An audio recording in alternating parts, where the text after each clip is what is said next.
وحلف قلبسي دمانيسو وحاجر عبسي بدن وان قبنو وحنا هنا أرض الصوماليات وحنا ku dhibaataysanahay yureen waxa dhacayo madaafiic waaweyn meel aan ka galno malahan wadankii oo dhamaan waa lagu kala cararay wadan walba dadkiisa ayuu diyaarad u soo diray waana la baxay joognaa jaamacadda arday Soomaali oo kaliya ayaan nahnay ajaanibtii kale dalkooda ayaa la baxay madaxda Soomaalida waxa ka codsanaynaa madaxweyne Farmaajo in si degdeg ah codsigeena u soo jawaabo fadlan fariinteena gaarsiiya oo sheer dhaha sidii madaxweyne dalka fariintan u gaari lahayd Soomaaliyay hadaan naga naxisiin fariintan sheer gareeya sidoo madaxweynaha dalka u gaari lahayd waa dhibaataysanahay caawa cabsidii u weyneed ayaa jirto qof walba uu qaxayaa baabuur ayaa sugeynaa ilaa iyo hadda nooma imaan 3 jeer waa dalbanay laakiin wali ma hayno ardadii Soomaalida kaliya ayaa jaamacadda ku hartay inta kale wadamadooda ayaa watay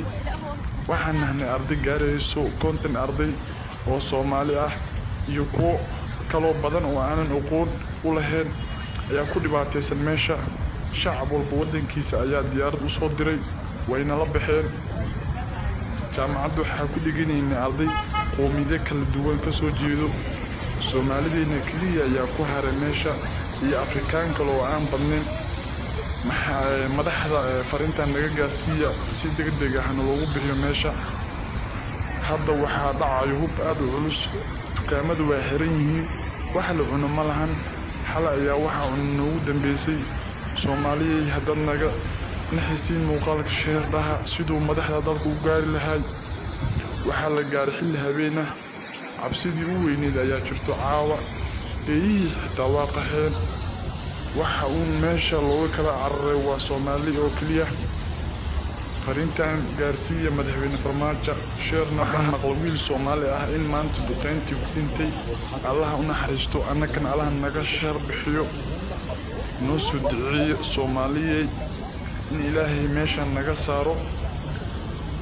maca salaamo muuqaalkan intana ku soo xiraya noo sheer gareeya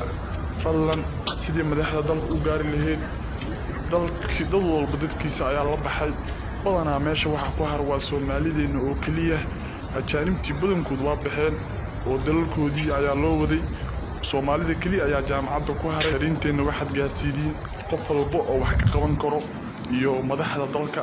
sidii si degdeg ah ugu bixi lahaayeen ardada dhibaataysan arday badan meesha ku dhibaataysan ardada ayaan anigu hadlayaa anigu waxdeeda aad u dhibaataysan anigii laba gabdhood oo kale ila dhashay insha Allah muuqaal kale ayaan soo duubi doonaa xalkeena meesha ayuu marayo muuqaalkan loo sheer gareeyo